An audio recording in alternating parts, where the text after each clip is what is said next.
आणि एक महत्त्वाची अपडेट एबीपी माझाच्या बातमीची मुंबई उच्च न्यायालयाने दखल घेतली आहे।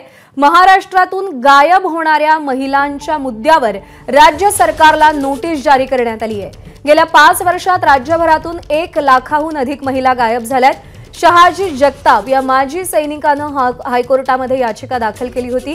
राज्य महिला आयोगाला या संदर्भात भूमिका स्पष्ट करत योग्य उपाययोजना सुचवण्याचे निर्देश जारी करण्यात आलेत। एबीपी माझाने या संदर्भातला सविस्तर रिपोर्ट दाखवलेला होता आणि या बातमीची दखल घेत आता सरकारला नोटीस जारी करण्यात आलेली आहे।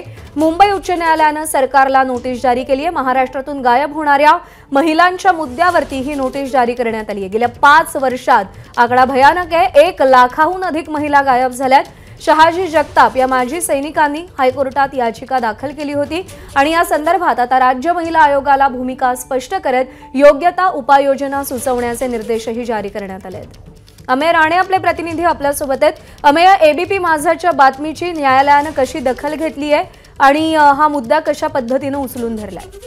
नक्कीच प्रज्ञा, या संदर्भात एबीपी माझाने सर्वात आधी बातमी दिली होती आणि या बातमीची दखल आता हायकोर्टाने सुद्धा घेतलेली आहे। गेल्या काही वर्षात म्हणजे 5 वर्षाचा जर डेटा आपण बघितला तर राज्यभरातना 1 लाखांहून अधिक महिला गायब झाल्याची नोंद आहे।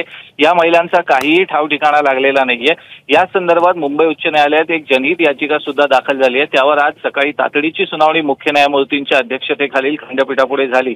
या याचिकेत जी आकडेवारी होती त्याची गंभीर दखल घेत या संदर्भात केंद्र सरकारला काय त्यांची भूमिका आहे असं विचारण्यात आलं। त्याचबरोबर राज्य सरकारकडे जर राज्य महिला आयोग अस्तित्वात आहे तर महिला आयोगाने जबाबदारी म्हणून या संदर्भात काय पावलं उचलली आहेत आणि काय उपाययोजना करता येतील हे सुद्धा त्यांना सांगण्याचे निर्देश दिलेत। तसेच महत्त्वाची गोष्ट म्हणजे या प्रकरणी जीआरपी यांना सुद्धा प्रतिवादी करण्यात आलेलं होतं, कारण की बऱ्याचशा महिला या रेल्वे स्टेशन परिसरातनं गायब झाल्याच्या नोंदी आणि तक्रारी आहेत। त्यामुळे जीआरपीने या संदर्भात काय पावलं उपाय केली आहेत किंवा काय उपाययोजना त्यांच्याकडे आहेत या संदर्भात सुद्धा आता राज्य सरकारतर्फे महिला आयोग आणि जीआरपी रेल्वे पोलीस यांना या संदर्भात 4 आठवड्यात सविस्तर प्रतिज्ञापत्र मुंबई उच्च न्यायालयात दाखल करण्याचे निर्देश दिलेले आहेत। त्यानंतर 2 आठवड्यांनी जे याचिकाकर्ता हे साताऱ्याचे एक माजी सैनिक आहेत शहाजी जगताप, आणि त्यांच्या याचिकेवरती सुनावणी घेत असतानाच एबीपी माझाच्या बातमीची दखल घेत मुंबई हायकोर्टाने राज्य सरकारला नोटीस जारी केली आहे। अमेय, धन्यवाद दिलेल्या माहितीसाठी।